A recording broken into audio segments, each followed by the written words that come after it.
With this, I think Brian Shaw lost the respect of this team and these players very early in his tenure last year when he kept questioning their effort in public. That doesn't sit well with players. A lot of that you have to do in private, correct?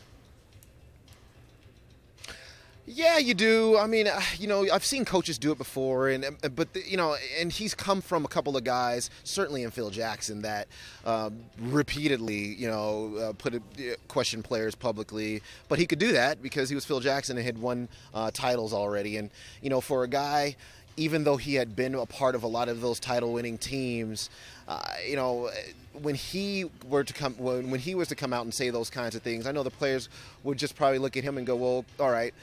Tell us why we should respond to you in a positive way from this."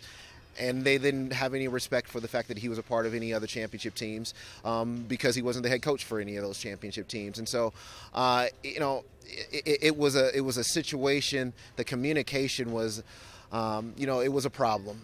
You know, it was a problem all the time. And I don't know. You know, in terms of losing the respect of the players early on, I think he ruffled some feathers. There's no doubt about that early on.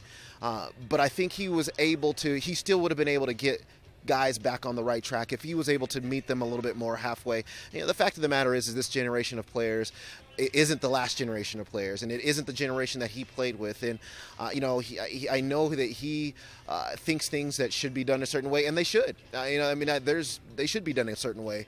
Players should conduct themselves a certain way, but the fact of the matter is this generation, a lot of them don't, and so you have to figure out ways to get through to them off the court, and then certainly find ways to be able to get them to give a better effort on the court.